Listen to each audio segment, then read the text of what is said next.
भंडारा जिल्ह्यातील साकोली तालुक्यात नवेगाव नागझिरा व्याघ्र प्रकल्प आहे। या अभयारण्याला लागून असलेल्या गावात नेहमी जंगली प्राण्यांचा वावर असतो। मार्च 19 रोजी बांपेवाडा येथील वसंत मेश्राम मोहफूल संकलन करण्यासाठी शेतावर गेला होता। याला वाघाने ठार केले, त्यामुळे नागरिकांमध्ये भीतीचे वातावरण निर्माण झाले आहे। गावकऱ्यांची भीती संपत नाही तर लगेच 27 मार्चला जवळच असलेल्या उमरझरी येथील माया सोनवणे या महिलेवर वाघाने हल्ला केला। महिलेने आरडाओरड केली असता गावकरी धावून आले, पण महिला गंभीर जखमी झाली होती। तर तिसरी घटना आमगाव येथे घडली। छाया मुंडमोडे या महिलेवर देखील वाघाने हल्ला केला। दोन्ही महिलांवर नागपूर येथे उपचार सुरू असताना माया सोनवणे या महिलेचा मृत्यू झाला आहे, तर छाया मुंडमोडे अजूनही मृत्यूशी झुंज देत आहे। परिसरातील 5 किलोमीटर अंतरावर असलेल्या बांपेवाडा, उमरझरी, आमगाव तिन्ही गावात तिघांवर हल्ला चढविला। यात दोघांचा मृत्यू झाल्याने नागरिक भीतीच्या वातावरणात वावरत आहेत। इतकाच नाही तर मागील 15 दिवसापासून शेतकरी शेतीवर देखील फिरकले नाही। ग्रामीण भाग असल्याने उमरझरी येथील मुले 2 किलोमीटर अंतरावर असलेल्या बांपेवाडा गावात सायकलने शिक्षणासाठी जात होते। मात्र भीतीपोटी आई वडिलांनी आपल्या मुलांना शाळेत पाठवायला मनाई केली आहे। तसेच येणाऱ्या 3 दिवसात वनविभागाने वाघाला जेरबंद केलं नाही तर मोठं आंदोलन करून वनविभागाच्या संपूर्ण चौक्यांवर गावकरी ताबा घेतील अशी भूमिका नागरिकांनी घेतली आहे। सराज पर्वते राहणार मी शिवणटोल्याची आहे, उंबरझरी।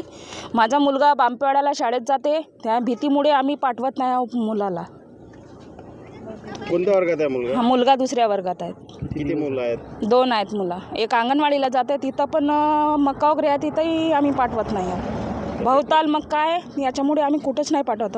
तुमच्या गावातले सगळे मुलं शाळेत जात नाही? आता माहीत नाही, पण मी नाही पाठवत आता आपल्या मुलाला। माझे पूर्ण नाव कविता देवदास पर्वते। आम्ही मुक्काम शिवणटोला उंबरझरी येथील महिलांना, सगळ्या महिलांना आमच्या भीती वाटत आहे शेतामध्ये जायसाठी, आणि मिरच्या तोडायला जात नाही आहे ह्या वाघाच्या भीतीमुळे, आणि कुठं वावरामध्ये जात नाही आहे। आमचे पती आज गेलेले होते वावरामध्ये, तर आपला मक्का रोवला आहे 3 एकराला, तर ह्या वाघाच्या भीतीमुळे आमचा मक्का खाल्लेला आहे रात्रीच्या वेळेला। म्हणून ह्या वाघाची दक्षता घ्यावी आणि ह्या वाघाला पकडून आपल्या कब्जामध्ये। माझे नाव मनोज गोविंदाजी बोरकर, उंबरझरी। काय सांगाल, वाघाच्या धुमाकूळ किती दिवस झालेली? वाघाचे धुमाकूळ सर जवळपास आता 15 दिवस झाले आहे आणि 16वा दिवस। आणि इकडे आमच्या शेतामध्ये जे महिला मिरची तोडत होती, त्या 28 तारखेची घटना आहे। तिला स्वतः 1 किलोमीटर स्वतः खांद्यावर घेऊन त्या बाईला घेऊन आलेला आहोत इथं, आणि इथूनच आरोग्य केंद्र साकोलीला घेऊन गेला सर आम्ही 28 तारखेला। काय दहशत आहे आता तुम्ही? दहशत एवढी आहे सर की वावरामध्ये जसं आता आमची मक्याची शेती आहे, धानाची शेती आहे, दिवसासुद्धा सर आम्ही म्हणजे शेतावर आपलं पाणी वगैरे लावण्यासाठी जाऊ नाही शकत, एवढी दहशत आहे। कारण ते कोणत्या मार्गानं हल्ला करेल याचं काही सांगता येत नाही सर, एवढं वातावरण असं दहशतीमध्ये आहे।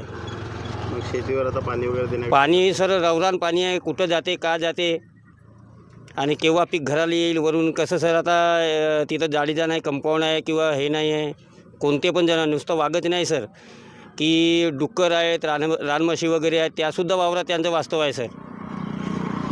सर काय सांगाल, वाघाने 15 3 ठिकाणी अटक केलेलं आहे, 2 डेट सुद्धा झालेली आहे। काय सध्या आता उपाययोजना करण्यात आलेल्या आहेत? आता सध्या आमच्याकडे भंडारा वन विभागाची एक टीम आहे, rapid response team, Gondia one विभागाची एक आहे, नवेगाव नागझिराची आहे।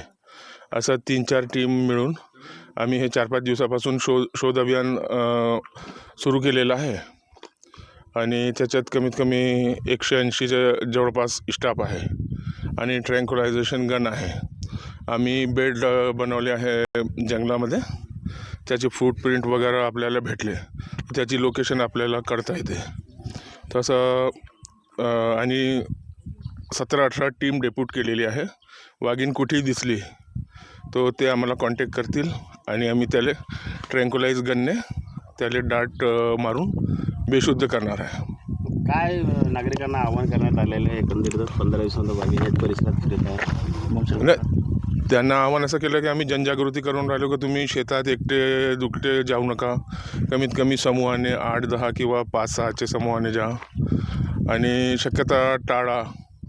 एकदमच जवळचं काम आलं तेव्हाच तुम्ही जायचा, आणि गावात फिरता तो एकटे दुकटे फिरू नका असं सांगितलं आम्ही त्याला. जनजागृती आम्ही करत आहे.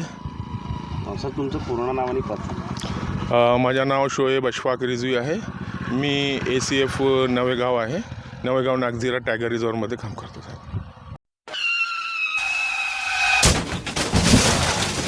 आता गाडीवर मोबाईल नंबर नाही तर इमर्जन्सी QR कोड लावा, जे तुम्हाला अडचणीच्या वेळी मदत करेल.